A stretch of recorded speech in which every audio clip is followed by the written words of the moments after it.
For a long time, 25 years was the standard length or term for a loan to buy a house. Today, we're seeing more and more people sign up to 30-year loan terms. So are 30-year loan terms better or worse for you?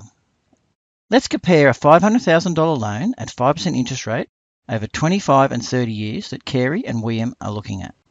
If Carey and William take the 30-year loan term, they'll have lower monthly repayments, a bit under $2,700 versus just over $2,900, as the principal is repaid over a longer term.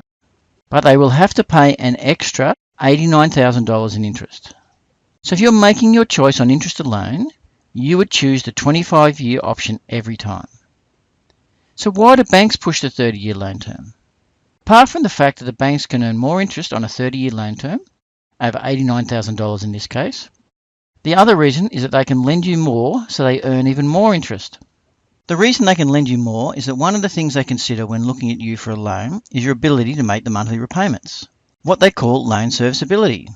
Let's say under the bank's serviceability calculations, you can service a bit over $2,900 per month.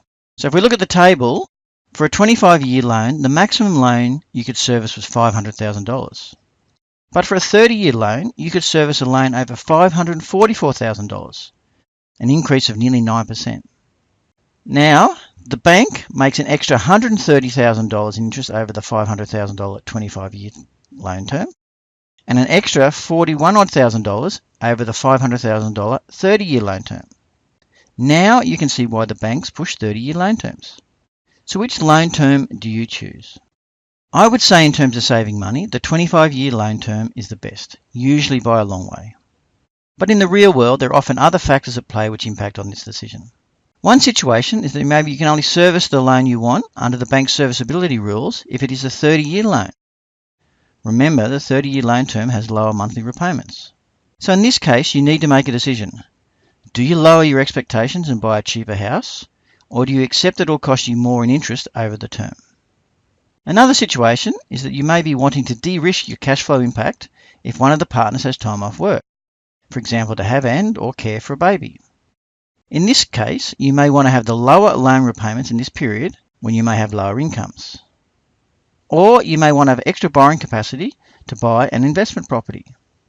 Only you can make a decision as what is best for you. But if you do take the 30-year loan option, here is what I suggest you do. Start off by making your loan repayments as if it was a 25-year loan term. So using the previous example, if Carey and William take the $500,000 on a 30-year loan term, and their required monthly repayments are just under $2,700, then I recommend that they try and make monthly repayments of the $2,900, which is the 25-year loan term. That way you get the best of both worlds.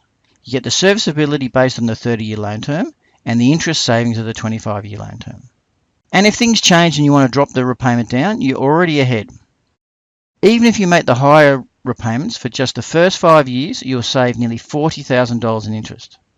So don't just accept what the banks or mortgage broker states as the loan term. Work out which loan term suits you better and understand the trade-off between the longer term and the more money you will repay. Thanks for watching my video today. If you want to see my new videos, either like me on Facebook or subscribe to my YouTube channel. Now, if you have a friend that you think could be interested in this video, please share this video below.